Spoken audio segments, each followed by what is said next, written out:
स्वागत है आप सबका इस कहानी की सेकंड यानी कि लास्ट पार्ट में। तो यहाँ पर एनी को साओ घर लेकर के जाता है जहाँ पे लो से कह रहा होता है कि एनी मेरे फ्लोर पर रहने वाली है। अब यहाँ पर फ़िलहाल के लिए तो एनी हाँ कह देती है क्योंकि वो जानती थी लो कुछ ना कुछ तो कांड करेगा और तब वो उसे सबक सिखाएगी। लेकिन साओ को डर था कि कहीं इन चक्करों में एनी इंसर्ट ना हो जाए। पहले एनी शाओ को कमरे में लेकर के जाती है। अब लू यहाँ पर रात में मिल्क में नींद की दवा मिला करके घर की मेड को देते हुए कहता है जाओ जा करके इसे एनी को दे देना। और यहाँ पर एनी इस तरीके से इसे पीती हुई मुझे दिखनी चाहिए, तो वो वही करती है। एनी यहाँ पर थोड़ा सा वो मिल्क पी लेती है। खुद लू भी यहाँ पर ड्रिंक करता है और वह एनी के कमरे में एंटर कर जाता है। उसे ऐसा लगता है कि एनी उस कमरे में है और वो उसके साथ इंटीमेट होने लगता है। आवाज़ सुन करके यहाँ पर उसकी मॉम कमरे में आती है और वह लू पर गुस्सा करने लगती है। लू कहता है कि एक्चुअली में मैं एनी के साथ टाइम पास कर रहा था, वैसे भी जो शाओ का है वो मेरा ही तो है। लेकिन तभी वहाँ पर एनी शाओ को बाहर से अंदर लेकर के आती है। वो ये देख के शौक हो जाता है कि एक्चुअल में वो जिस लड़की के साथ था वो घर की मेड है और कोई नहीं। उसकी मॉम यहाँ पर उस पर गुस्सा करने लगती है, लेकिन यहाँ पर वो गुस्सा ऐसे साव पर ही निकाल रही होती है। एनी को कहती है कि तुम्हें तो शुक्र मनाना चाहिए कि मेरा बेटा लू तुम्हारे साथ रोमांस करने के बारे में सोच रहा है। बेटा तुम्हें जितना टाइम पास करना है कर लो, तुम्हें कोई यहाँ पर नहीं रोकने वाला है। अब ये देखते ही साव भड़कने लगता है क्योंकि ये हद था। एनी एक गर्ल है, कोई टॉय नहीं है कि कोई इससे बिना पूछे उसका ऐसे इस्तेमाल कर सकता है। एनी उसे अपोज करने का कोशिश करती है लेकिन साव की मॉम उसे चुप करा देती है। बट उसने एनी को कम आका था। वो उसे कहती है तुमसे घटिया औरत मैंने अपनी पूरी ज़िंदगी में नहीं देखी। उसकी मॉम हंसते हुए कहती है ओह थैंक यू, मुझे इन कम्प्लीमेंट्स की आदत हो चुकी है। लू जैसे ही एनी को कमरे में लेकर के जा रहा था, साव गुस्सा आ जाता, अपने व्हील चेयर से नाइफ निकालता है और वो लू पर अटैक कर देता है। उसकी मॉम को लगता है कि वो ड्रामाबाजी कर रहा है और वह यहाँ पर लू को हर्ट नहीं करने वाला है क्योंकि वो हमेशा ही उसकी बात शुरू से लेकर के आज तक मानते आया है। लेकिन यहाँ पर वो कहता है कि अगर आपने ये ऑर्डर नहीं रोके तो मैं लू को सच में जान से मार दूंगा। और वो एक बार इंसल्ट कर चुका था, तो उसकी मॉम को ये देख करके लगता है कि कहीं वो सच में पागल जैसा बिहेव ना कर दे। तो फिर वो एनी को जाने देने के लिए बोलती है। एनी शाओ को कमरे में लेकर के जाती है। वो सोचती है शाओ मुझे उस साओ की तरह क्यों लगा इस बार। लेकिन साओ तभी वहाँ पे रोने लगता है और एनी को कहता है कि सॉरी मैं तुम्हें प्रोटेक्ट नहीं कर पाऊँगा इस घर में। शायद मैंने तुम्हें गलत रास्ते पर चलवा दिया। मैं तुम्हारे पैसे तुम्हें लौटाने के लिए तैयार हूँ। तुम यहाँ से चले जाओ वरना तुम्हारी जान को खतरा हो सकता है। मेरी फैमिली हमेशा ही मेरे साथ ऐसा बिहेवियर करती है। कभी किसी ने मेरी फीलिंग के बारे में सोचा ही नहीं। किसी को फ़र्क नहीं पड़ता है कि मैं क्या सोचता हूँ। तो मेरे साथ रहोगी तो तुम्हारे साथ भी यही खतरा होते रहेगा। लेकिन एनी यहाँ पर शाओ की ये दुख भरी कहानी सुन करके वो उसे हेल्प करने का डिसाइड करती है। वो उसे कहती है चाहे जो भी होगा, मैंने जब ये काम लिया है तो मैं इस काम से पीछे नहीं हटने वाली हूँ। ये कहते हुए वो उसे किस करते हुए कहती है कि तुम्हें मेरा हेल्प करना पड़ेगा। एक्चुअल में यहाँ पर लू को फंसाने के चक्कर में मैंने वो मिल्क थोड़ा सा पी लिया था और अब वो दवा मुझ पर असर कर रहा है। वो दोनों यहाँ पर वापस से एक दूसरे के साथ रोमांस करते हैं। साओ को तो एनी से प्यार था ही, कहीं ना कहीं एनी भी साओ से वो प्यार वाली फीलिंग फील करने लगी थी। अगली सुबह साओ सो रहा होता है तो वो सोचती है साओ को वो प्रोटेक्ट करेगी, इसके लिए उसे लू को सबक सिखाना पड़ेगा। उसके जाते ही हम लोग देखते हैं कि एक्चुअल में वो जगा हुआ है और वो सोने की एक्टिंग कर रहा था। अब वो अपने ऑफिस जाता है। उसका फ्रेंड वही मैनेजर जो कि एनी के साथ था वो सब मिलने के लिए आता। वो हंस रहा होता है तो अपनी होने वाले वाइफ से प्रोटेक्शन लेकर के कैसा फील हो रहा है। साओ सा कहता है अच्छा तो बहुत लगता है, लेकिन मुझे डर है कि कहीं इस तरीके से उसकी मेरी फैमिली वाले उससे हर्ट ना करें। वैसे कहता है तो तुम अपने प्लान को थोड़ा आगे बढ़ा लो, क्योंकि अगर वो लोग उसे हर्ट करना चाहेंगे तो तुम रहोगे ना उसके हेल्प के लिए। वो कहता है हाँ मैं तो उसे प्रोटेक्ट करने के लिए रहने ही वाला हूँ, चाहे जो भी हो जाए। मैं उसे अपनी फैमिली को उसे हर्ट नहीं करने दूंगा। वैसे भी मेरी फैमिली तो एक उधार रखी ही है, उस पर उनका कुछ अलग ही कनेक्शन है, ये हमें आगे पता चलने वाला है। यहीं दूसरी तरफ हम लोग देखते हैं कि जो लू होता है वो क्लब में अपने दोस्तों के साथ मिल करके एनी का मजाक उड़ा रहा होता है। एनी यहाँ पर ऐसे वेट्रेस बन करके आई हुई थी उससे रिवेंज लेने के लिए। उसने मास्क पहना हुआ था ताकि किसी को पता न चल सके। वो जैसे ही यहाँ पर उस पर अटैक करने वाली थी तभी हम लोग देखते हैं कि शाओ यहाँ पर क्लब के इंस्पेक्शन के लिए आने लगता है। अब उसके इस क्लब के इंस्पेक्शन के मैटर में सबको अपना शक्ल घुमाना पड़ता है, क्योंकि ये रूल था कि वो जब भी आएगा तो कोई उसका फेस नहीं देखेगा। इसी वजह से। और यहाँ पर एनी ऐसे लू पर अभी अटैक करने ही वाली थी कि उसकी हेल्पर लोगों से बोलती है कि चलो यहाँ से, वरना वो हमें नहीं छोड़ने वाला है। अगर हमने गलती से भी उसका शक्ल देख लिया तो बहुत ही ज़्यादा वाले पंगे बढ़ जाएंगे। ये कहते हुए वो उसे भी वहाँ से लेकर के जा रही होती है, क्योंकि अभी अभी तो उसने जॉब ज्वाइन किया था। अब वो खुद घबरा रही होती है कि वो वापस से उस बदमाश शाह से मिल रही है। अगर उसने उसे पहचान लिया कि वह वही लड़की है तो उसके पंगे बढ़ जाएंगे।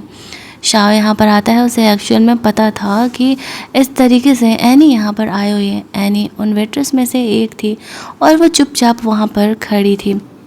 तभी हम लोग देखते हैं कि वो उसे क्रॉस कर रहा होता है और कहता है, अरे तो ये तो तुम ही हो ना, चलो मेरे पास तुम्हारे लिए एक काम है। तुमने पिछली बार मुझे फंसाया था ना, और मैं तुम्हारा इस बार अब एक हेल्प लेना चाहता हूँ। वो घबरा रही होती है कि ना जाने वो उससे क्या हेल्प लेने वाला है, लेकिन अब उसने उसे कहा है तो उसे जाना तो पड़ेगा ही। इसी वजह से वो इस तरीके से उसे फॉलो करते करते क्लब में अंदर कमरे में पहुँचती हैं। वो सोच रही होती है कि ना जाने वो उसे क्या काम देने वाला है, लेकिन इससे पहले कि वो उसे जान से मारे वो बस यहाँ पर उसे पीछे छुड़ा लेना चाह रही थी। वो उससे उसके हस्बैंड के बारे में पूछता है जिसके साथ वो अभी फ़िलहाल वर्क कर रही है, यानी खुद के ही बारे में। वो कहती है हाँ, और उसका एक नाम है और उसका नाम भी शाह ही है। फिर वो उसे ऐसे लेकर के जाता है जहाँ पर वो उसे कहता है कि इन सब ने मुझे ऑफेंड किया है, तो मन में से किसी एक को चूज करो और ज़बरदस्त पिटाई करो। वो तो इस बात से खुशी हो जाती है। वो यहाँ पर लू को चूज करती है और अपना सारा गुस्सा साव के लिए उसके ऊपर निकाल देती है। साव ये देख करके खुश हो रहा था, ये सोचते हुए कि लगता है कि एनी भी उसे पसंद करने लगी है, तभी तो वो उसके लिए ये सब कुछ कर रही है। उसकी मस्त वाली पिटाई लगाने के बाद वो उसे कहता है कि क्या सच में तुम अपने उस क्रिपल बॉयफ्रेंड के लिए मुझे रिजेक्ट कर रही हो, मेरे साथ नहीं जा रही हो? एनी उसे कहती है कि हाँ, एक्चुअल में वो बहुत ही सही इंसान है, क्रिपल्ड है तो क्या हुआ। वो सोच रहा होता है कि क्या सच में कोई इंसान उससे भी प्यार कर सकता है। कहीं एनी सच में उससे अगर प्यार करने लगी हो तो फिर तो ये बहुत ही अच्छी बात है, क्योंकि कहीं ना कहीं चाहता भी तो वो यही था ना। तो वो इस तरीके से उसे वहाँ से जाने के लिए अब कहता है काम हो गया, और फिर जल्दी जल्दी वो चेंज करके घर पहुँच रहा होता है, क्योंकि यहाँ पर एनी उसे ढूंढते हुए ज़रूर ही घर जाएगी। वो घर में ढूंढ रही होती है कि आखिरकार शाओ है कहाँ। शाओ उसे पूरे घर में कहीं नहीं मिलता है। अब उसे समझ नहीं आ रहा होता है कि आखिरकार शाओ जा कहाँ सकता है। तभी हम लोग दूसरी तरफ देखते हैं कि वो खुद को एक कमरे में ऐसे बंद कर लिया था, ये दिखाने के लिए कि एक्चुअल में यहाँ पर उसे उसकी मॉम ने इस तरीके से हर्ट किया है। और यहाँ पर वो ये दिखा रहा होता है कि वो कितना ज़्यादा वाला इनोसेंट है। उसे भी उस पर तरस आने लगता है और वो उसे कह रही होती है, अच्छा कोई नहीं, मैं हूँ ना यहाँ पर तुम्हें प्रोटेक्ट करने के लिए, मैं तुम्हें इस तरीके से हर्ट नहीं करने देने वाली हूँ किसी को। वो उसे वहाँ से लेकर के जाती है। शाह को तो लगता है कि शायद उसका काम बन गया है। वो उसे इस तरीके से वहाँ से प्रोटेक्ट करते हुए लेकर के जाती है। यहीं दूसरी तरफ हम लोग देखते हैं कि लू को ऐसे इंजर्ड बॉडी घर इस तरीके से भेज दिया जाता है, जहाँ पर कि वो बहुत ही बुरी तरीके से ऐसे पिटाई खाया हुआ था। अब उसे समझ में नहीं आ रहा था उसकी मॉम को कि इससे इतना ज़्यादा आखिरकार पीटा किसने होगा। वो इसी बारे में कन्फ्यूजन में थी। यहाँ पर हम लोग देखते हैं कि वो इस बारे में साव और एनी से पूछ रही होती है। साव कहता है, भला मैं तो क्रिपल्ड हूँ, मैं आपके बेटे की पिटाई कैसे ही कर सकता हूँ मॉम। और एनी यहाँ पर साव कैसे प्रोटेक्ट कर रही होती है। वो हॉस्पिटल जाती है अपने सिस्टर से मिलने के लिए। उसके सिस्टर का ऐसे जब एक्सीडेंट हुआ था तब जा कर के वो जो बंदा उसका मैनेजर था वो उससे मिलने के लिए आया हुआ था। वो उसका हेल्प कर रहा होता है और साथ ही में वो जानना चाह रही थी कि एक स्ट्रेंजर होकर के वो उसका हेल्प क्यों कर रहा है। तो वो उसे कहता है कि एक्चुअल में बस इतना समझ लो कि तुम्हारा इस फैमिली के बेटे पर एहसान है, इसी वजह से। और वह यहाँ पर उसी के साथ मिल करके उस दिन से ये सारे काम करने लगी थी, जिस वजह से कि वो दोनों में काफ़ी अच्छी बॉन्डिंग भी अब हो गई थी। यहीं वो सोच रही होती है अब बैठ करके कि आखिरकार उस स्ट्रेंजर ने उसका हेल्प क्यों किया होगा। हॉस्पिटल में वो बंदा उससे मिलने के लिए आता है। वो शाओ के ही बारे में इस बारे में बात कर रही थी, तो वो उसे बताती है कि एक्चुअल में शाओ तो सही है, लेकिन मुझे कुछ और ही उसमें कॉम्प्लिकेशंस लग रहे हैं। इधर दूसरी तरफ हम लोग देखते हैं कि लो ऐसे इंजर्ड था, उसके पैर में बहुत ही ज़बरदस्त वाला चोट लगा था। उसकी मॉम यहाँ पर उसका केयर कर रही होती है और साथ ही में वो इस तरीके से कह रही होती है कि मुझे चेक करना पड़ेगा कि एक्चुअल में लू क्रिपल्ड है या नहीं। मुझे ऐसा लग रहा है अब कि कहीं वो एक्टिंग तो नहीं कर रहा है। यहाँ पर हम लोग देखते हैं कि वो देखने के लिए उसे यहाँ पर बुलाती है और कहती है मुझे उसके पैरों का चेकअप करना है। साओ को डर था कि अगर उसका प्लान पूरा होने से पहले ये बात सबको पता चल गया तो फिर तो पंगे ही बढ़ जाएंगे। इसी वजह से वो ऐसा नहीं करना चाह रहा होता, लेकिन उसकी मोम उसे कहती है अब ये प्लान यहाँ पर नहीं चलने वाला है। जब मैंने कहा है कि तुम्हें चेकअप कराना होगा तो चेकअप कराना ही होगा। फिर वो ज़बरदस्ती उसका चेकअप कराने लगती है। साओ का फ्रेंड उसे कहता है कि तुम उसे रोकोगी नहीं, वो लोग उसे ऐसे बुली कर रहे हैं। एनी उसे कहती है मैं भी जानना चाहती हूँ कि एक्चुअल में क्रिपल्ड है या एक्टिंग कर रहा है, इसी वजह से मैं भी देखूँगी। यहाँ पर वो लोग उसे ऐसे चेक करते हैं, डॉक्टर्स बताते हैं कि नहीं, साओ एक्चुअल में क्रिपल्ड है और उसके पैर काम नहीं कर रहे हैं। एनी ये देख के सोच रही होती है ऐसा कैसे हो सकता है। उसकी मॉम को भी भरोसा नहीं था। उसकी मॉम यहाँ पर हाथ में नाइफ उठा लेती है और कहती है अच्छा इसके पैरों में सेंसेशन नहीं है तो चलो एक ट्राई करते हैं। अगर नाइफ से भी उसके पैरों में दर्द नहीं हुआ इट मीन्स कि एक्चुअल में उसके पैर में कोई सेंसेशन नहीं है। वो नाइफ लेकर उस पर अटैक करने ही वाली थी कि तभी एनी बीच में आकर के उसे रोक लेती है। वो गुस्सा करने लगती है कि साओ तुम्हारा बेटा है, तुम उसके साथ ऐसा बुरा बिहेवियर कैसे कर सकती हो। मैं उसके लीगल फियोंसे हूँ और तुम मेरे सामने उसे हर्ट नहीं कर सकते हो। साओ यहाँ पर एनी का फिक्र करने लगता है। उसके चक्कर में वो इस तरीके से इंजर्ड हुई थी, लेकिन जो भी हो वो साओ को यहाँ पे प्रोटेक्ट जरूर करती है। लड़की हो करके वो साओ को ऐसे उठा के वहाँ से लेकर के जाती है। बेचारा साओ उसके लिए थोड़ा एम्बैरेसिंग तो हो रहा होता है, लेकिन उसे अच्छा भी लग रहा था कि एनी उसे प्रोटेक्ट करी है। वो उसे हॉस्पिटल के दूसरे बेड पर रेस्ट करने के लिए लेकर के जाती है। जहाँ पर उसके बाहर निकलती है उसका फ्रेंड ऐसे आता है। एनी यहाँ पर उसे कहती है मेरा फ्रेंड है, इसे डरने की ज़रूरत नहीं है। उसकी जाती है वो साओ के साथ मिल करके हंसने लगता है और कहता है भाई लगता है कि एनी को तो उससे सच में प्यार ही हो गया। जिस हिसाब से वो तुम्हें प्रोटेक्ट कर रही है मुझे तो लगता है कि एक्चुअल में उसे तुमसे सच में प्यार हो गया। साओ खुश था कि अगर ऐसा है तो अच्छी बात है। वो एनी को वैसे भी अपना बनाना चाह रहा होता है और अगर उससे प्यार हो गया है तो फिर तो बहुत ही अच्छी बात है। तभी वहाँ पर एनी आने लगती है तो दोनों यहाँ पर अपने टॉपिक को बदल देते हैं और यहाँ पर वो ये दिखा रहा होता है कि एक्चुअल में उसने उससे बुली किया है। वैसे तो उसी ने यहाँ पर एनी को उसकी फैमिली के हेल्प के लिए और पैसे देने के लिए उसके मैनेजर को बोले थे, लेकिन एनी ये ना देख पाए कि एक्चुअल में साओ क्रिपल नहीं है और वो चल सकता है। इसी वजह से वो यहाँ पर ऐसे नीचे गिर जाता है। उसे देख करके एनी अपने फ्रेंड पर गुस्सा करने लगती है। मैंने कहा था कि तुम उसे हर्ट नहीं करोगे, तुम उसे बुली क्यों कर रहे हो। वो कहते हैं अरे बाबा ये खुद ही गिर गया, मैंने उसे बुली नहीं किया है।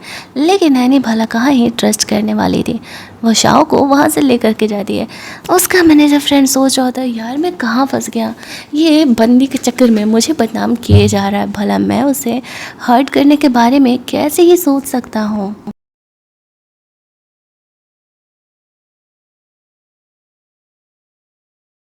वो उसे घर लेकर के जाती है और उसे हथकड़ी लगा करके घर पर ही रहने के लिए कहती है आगे से वो उसका मैटर खुद संभाल लेगी।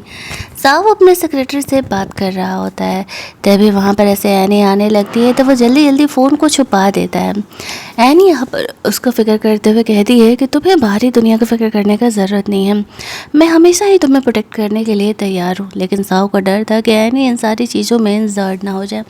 एनी यहाँ पर साव को प्रोटेक्ट करने के लिए उसका दोनों हाथ इस तरीके से हथकड़ी में बांध देती है और कमरे से थोड़ी देर के लिए बाहर जाती है। जैसे ही वो ऐसा करती है साव को लगता है कि एनी अभी जज नहीं आने वाली। वो अपने दोनों हाथ को खोलता है और अपने सेक्रेटरी को कॉल करके बोलने लगता है थोड़ी देर में मुझे यहाँ पे रिसीव करने के लिए आ जाना। लेकिन तभी एनी कमरे में आ जाती है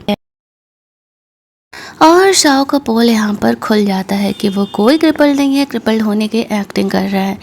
एनी इस बात पर उससे गुस्सा करने लगती है। वो उससे एक्सप्लेन कर रहा था, उससे पूछता है तुम्हें कब पता चला कि मैं क्रिपल्ड नहीं हूँ।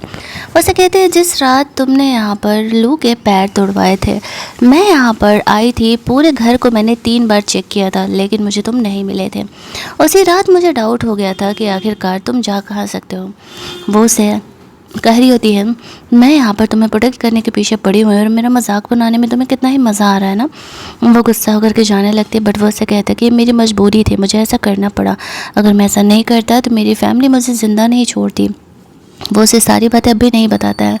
तभी वहाँ पर शाओ की मॉम आने लगती है लिली को लेकर के। लिली वैसे तो लू की फियांसे होने वाली थी, लेकिन वो शाओ को पसंद करती थी। वो इसीलिए उससे मानी थी शादी करने के लिए, क्योंकि उसका कहना था कि वो हमेशा ही उसका टॉय बन करके रहेगा। तो उसकी मॉम कहती है, हाँ हाँ मुझे कोई प्रॉब्लम नहीं है, आराम से तुम उसे रख सकती हो। अब यहाँ पर वो कह रही होती है एनी कि मैं इसकी फियांसे हूँ और मेरे रहते हुए कोई इसे हाथ भी नहीं लगा सकता। उसकी मॉम उसे कहती है कि अफसोस, अब ना कोई फ़ायदा नहीं होने वाला है, क्योंकि मैंने यहाँ पर इसे चूज़ किया है अपनी बेटी के लिए और ये वही करेगा जो मैं कहूँगी। एनी उसे कहती है, क्या तुम सच में इसके साथ रहना चाहते हो? वो कहता है, नहीं बिल्कुल भी नहीं, मैं इसे बिल्कुल भी पसंद नहीं करता, तो भला मैं इसके साथ क्यों ही रहूँगा।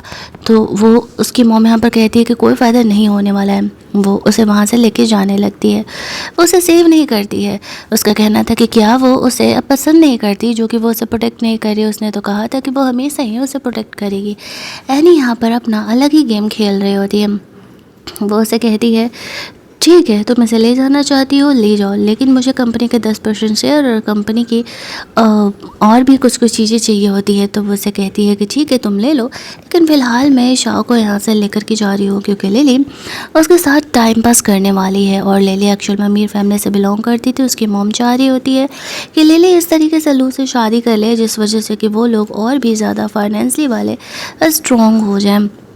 इधर हम लोग देखते हैं कि एनी इस तरीके से अपने वही मैनेजर से मिलने के लिए जाती है, जो उसे बताता है एक्चुअल में वो तुमसे झूठ नहीं बोलना चाहता था, उसे क्रिपल होने की एक्टिंग इसलिए करनी पड़ती है। बचपन में लू ने उसकी मॉम के सामने उसके हाथों से उसका पैर तोड़ दिया था, और उसके डैड के मरने के बाद उसके डैड के एससीओ को उसकी मॉम ने अपने कब्जे में रखा हुआ है, और वो इस चीज़ को लेकर के हमेशा ही ब्लैकमेल करते रहती है। वैसे बात तो ये सच कह रहा था, लेकिन थोड़ा इमोशनल होकर के सैड म्यूजिक बैकग्राउंड में लगा करके, जिस वजह से कि एनी को वापस से उस पर तरस आने लगता है। और वो सोचती है कि एक्चुअल में उसके खुद के रीजन से ऐसा करने के लिए वो वापस से साओ का हेल्प करने के लिए तैयार हो जाती है।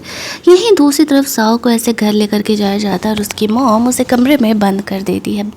उसे लगा था कि साओ भला क्या ही करने वाला है। यहाँ पर हम लोग देखते हैं कि साओ इस तरीके से अपने सेक्रेटरी अपने फ्रेंड को कॉल करता है। मैनेजर उसे कहता है कि मैंने यहाँ पर एनी को तुम्हारे डैड के एसटीओ वाली बात बता दी है, वो इमोशनल हो गई है and I am damn sure कि वो तुमसे मिलने के लिए ज़रूर ही आएगी। साओ वहाँ से जल्दी जल्दी निकल रहा होता है। एनी एक्चुअल में उस बदमाश साओ से मिलने के लिए जाती है, क्योंकि वो इस साओ का हेल्प करना चाह रही होती है। वो वहाँ पर जल्दी जल्दी घर से निकलता है और फिर साओ के गेटअप में ऑफिस में पहुँचता है, जहाँ पर कि एनी उसका इंतज़ार कर रही थी। वो उसे कहता है, तुमने मेरा कन्फेशन तो रिजेक्ट कर दिया था, तो अब तुम यहाँ क्या कर रही हो? वो उसे कहती है, एक्चुअल में मुझे तुमसे अपने फियांसे के लिए एक हेल्प चाहिए। तो वैसे कहता है, और भला मैं यहाँ पर क्यों ही करने वाला हूँ ऐसा? वो से कहती है, बदले में मैं तुम्हें यहाँ पर ये फैमिली की ऑनरशिप दिलाने वाली हूँ।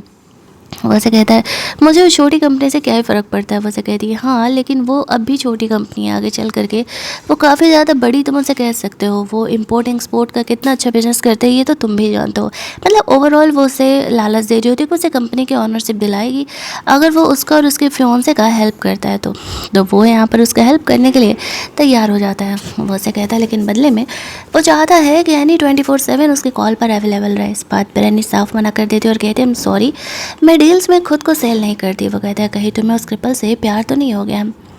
एनी उसे कहती है कि अगर प्यार हो भी गया है तो ये मेरे और मेरे फियांसे साओ के बीच की बात है, मैं किसी तीसरे को इसमें इंटरफेयर करने देना बिल्कुल भी पसंद नहीं करती हूँ। साओ ये सुन के खुश हो जाता है। एनी वहाँ से बाहर निकलती है, साओ के सेक्रेटरी से बात करती है और वहाँ से चली जाती है। अब साओ जल्दी जल्दी अपना ड्रेस चेंज करके आधे घंटे में एनी के पहुँचने के पहले उसे घर पहुँचना था। वो जल्दी जल्दी घर पहुँचता है। एनी यहाँ पर आती है तो वो जान नहीं पाती है। वो उसे कह रहा होता है कि वो कहाँ गई थी। सॉरी एनी नहीं, यहाँ पर फ़िलहाल लिली आती है। उसके आते ही वो ऐसे क्रिपल होने की एक्टिंग करने लगता है तो वो उसे नहलाने के लिए लेके जाती है और कहती है कि तुम डर्टी हो चुके हो, तुम्हें एनी ने टच किया ना, चलो मैं तुम्हें फ्रेशन अप करने के लिए लेके जाती हूँ। वो उस पर गुस्सा कर रही थी और कह रही होती है एनी से दूर रहने के लिए। साहु से कहता है कि वो उससे प्यार नहीं करता, वो उससे बुली कर रही थी और वो बुली हो रहा होता है। लेकिन तभी हम लोग देखते हैं कि वहाँ पर एनी पहुँच जाती है। साहु को जानती थी कि वो ऐसे बुली होने की एक्टिंग कर रहा है क्योंकि वो क्रिपल तो है नहीं, लेकिन यहाँ पर वो तब भी उसे लिली से प्रोटेक्ट करती है, उसे वहाँ से जाने के लिए कहती है। वो उस पर गुस्सा कर रही थी कि क्या वो खुद का प्रोटेक्शन थोड़ा सा नहीं कर सकता, अगर वो यहाँ नहीं आती तो क्या होता। शाह से कहता है कि मुझे पता है कि तुम यहाँ पर आओगी। फिर एनी वहाँ पर पहुँच जाती है और कहती है कि एक्चुअल में साओ तुम्हारा ही बेटा है। एक्चुअल में कुछ ऐसा कन्फ्यूजन हुआ था कि साओ की मम को ऐसा लगता था कि साओ उनका बेटा नहीं है, इसी वजह से वो उससे ज़्यादा भाव नहीं देती थी और ऊपर से वो क्रिपल भी था। जब उन्हें ये बात पता चलता है तो वो काफ़ी खुश हो जाता है, लेकिन एनी उसे कहती है कि वो उसे यहाँ नहीं छोड़ने वाली है, चाहे जो भी हो जाए। उसकी मॉम साओ को वापस से उसके डैड के अस्थियों को लेकर के धमकी देते हुए पूछती है क्या वो उसके साथ जाना चाहेगी। अब वो मजबूर था, यहाँ पर उसे समझ नहीं आ रहा था कि वो क्या करे। वो कह रहा होता है कि हाँ उसे यहाँ रहना पड़ेगा। तो एनी उसे कमरे में लेकर के जाती है, ये कहते हो कि वो भी यहाँ रहेगी। तब वो उसके साथ रोमांस कर रहा होता है। एनी उसे कहती है कि मुझे ओबीडियंट लड़के पसंद है और अगर तुम वैसे बन के रहने वाले हो तो फिर मैं आगे रिलेशनशिप को कंटिन्यू करने के लिए तैयार हूँ। साव यहाँ पर उसके साथ तो किसी भी हालत में रहने के लिए तैयार था। वो बंदा एनी से इस हद तक प्यार करता था कि वो उससे बिल्कुल भी अलग नहीं होना चाह रहा होता है। एनी से कहती है कि डोंट वरी, अब मैं तुम्हें प्रोटेक्ट करने के लिए कुछ भी करूँगी। उसे बताती है कि एक्चुअल में वो साव से मिली थी और वो उसके साथ डील करके आई है उसे प्रोटेक्ट करने का। साव यहाँ पर खुद से ही जेलस होने की एक्टिंग करता है, जहाँ पर एनी उसे समझाती है कि मेरे और साव के बीच में ना तो कभी कुछ ऐसा चल रहा है और ना ही कभी चलने वाला है। वो बहुत ही ज़्यादा रूथलेस इंसान है। हालांकि वो इस बात का अंदाज़ा उसे नहीं दिखाता है कि एक्चुअल में दिखाती है कि एक्चुअल में वो उसे पसंद करने लगे। यहीं दूसरी तरफ लू को पता चलता है कि एक्चुअल में साउ की मम को पता चल गया है कि साउ उनका अपना बेटा है और बेस्ट से बात है कि कंपनी का ब्राइड्स वो उसे ही दिलाएंगी। तो वो साउ को रास्ते से हटाने का सोच रहा होता है। वो लोग ब्रेकफास्ट कर रहे होते हैं, तभी वहाँ पर लू आ जाता है। उसकी मम उसे कहती है तुम्हें हॉस्पिटल में रेस्ट करना चाहिए था। वो उसे कहता है क्यों, अब तुम मुझे रास्ते से हटाना चाह रही हो जैसे कि तुमने पहले साउ को रास्ते से हटाया था। एनी को उसकी मॉम कहती है साउ की कि अब साउ को कंपनी जाने दो। वो कहती है नहीं, वो कंपनी नहीं जाने वाला है जब तक मैं ना कहूँ, और अगर तुम चाहती हो कि कंपनी जाए तो मुझे कंपनी के ओनरशिप चाहिए, कंपनी का सीईओ का पोजीशन मुझे साव के नाम पर चाहिए, तो ये कंपनी संभालने के लिए जाने वाला है।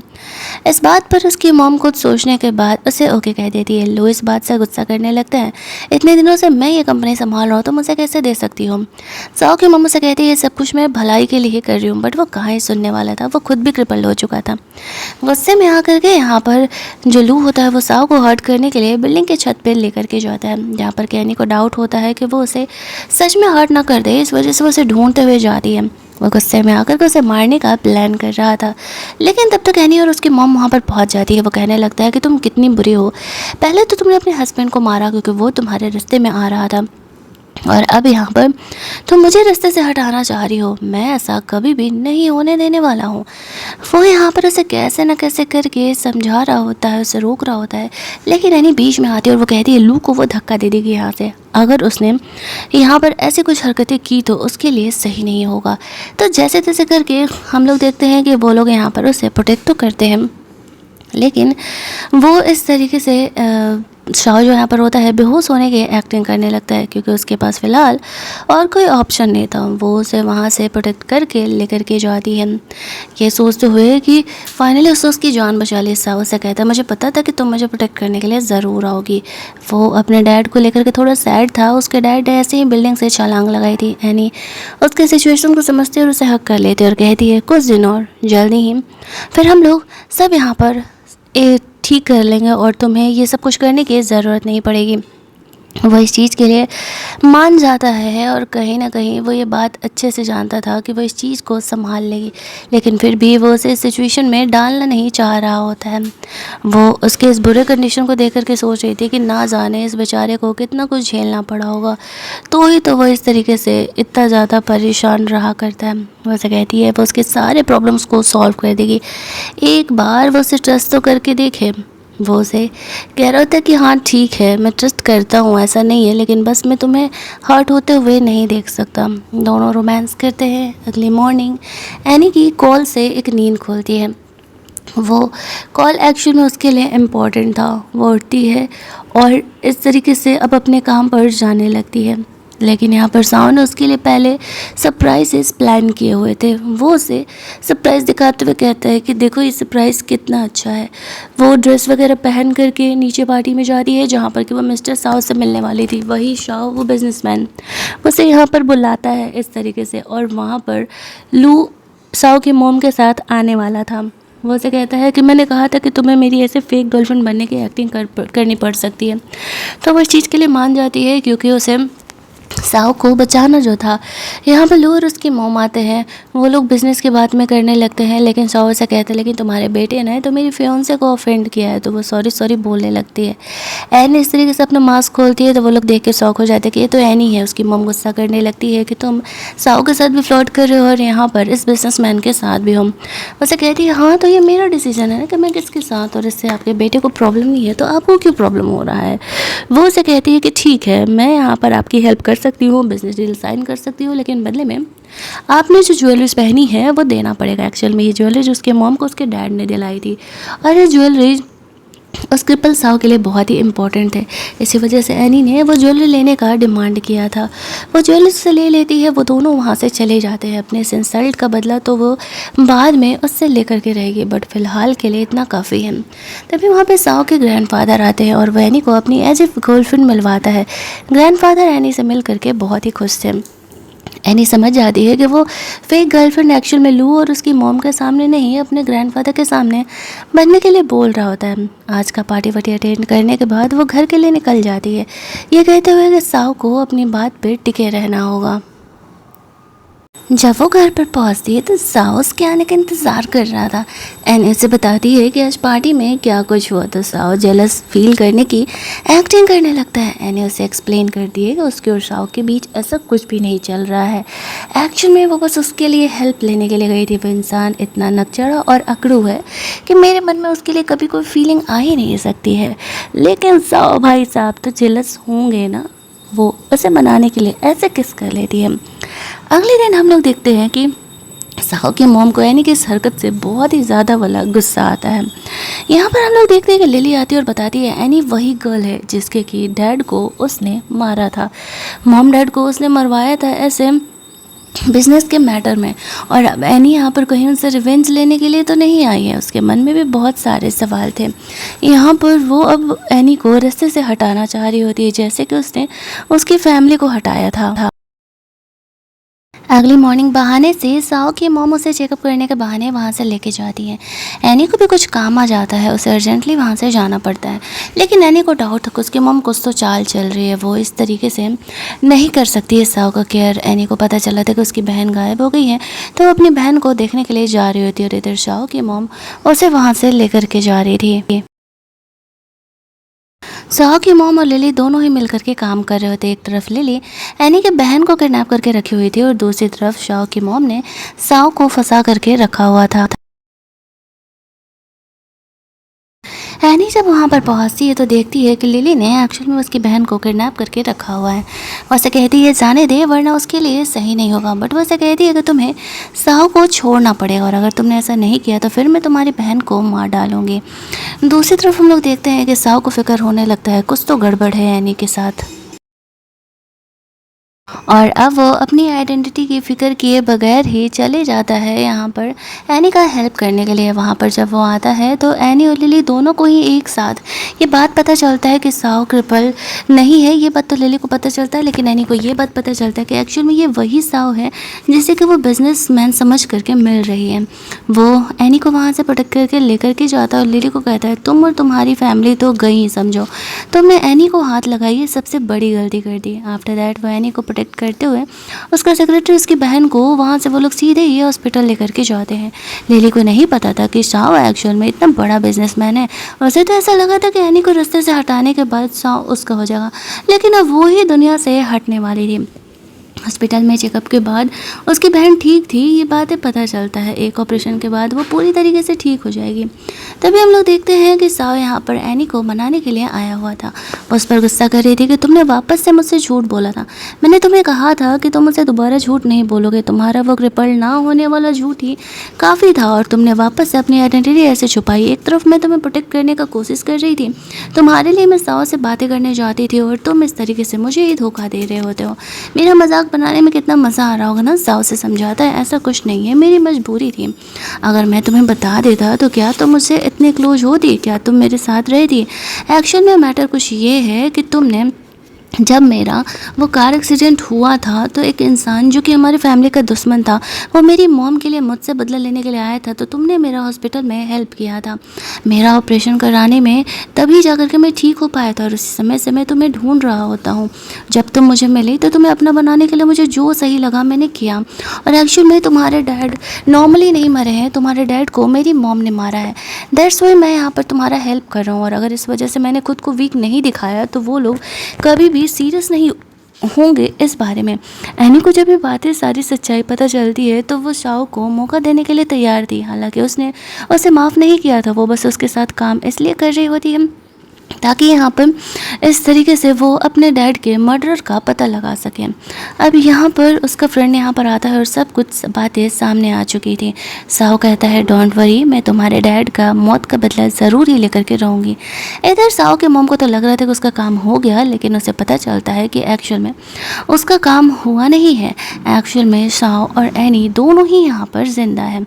वो लोग एनी के सिस्टर को प्रोटेक्ट करके वहाँ से लेकर के जा रहे होते हैं। वो एनी के सिस्टर को कहीं और शिफ्ट कर रहा था ताकि यहाँ पर वो सेफली रह सके और कोई एनी को उसकी तरह ब्लैकमेल ना करे। लेकिन इस तरीके से वहाँ पर उनकी कार का एक्सीडेंट हो जाता है। एनी को लगता है कि उसने साओ को खो दिया, लेकिन उसकी बहन तो सेफ थी। वो उसे हॉस्पिटल भेजता है, साओ को वो देखने के लिए जाती है तो उसे ऐसा लगता है कि साओ नहीं बचा है।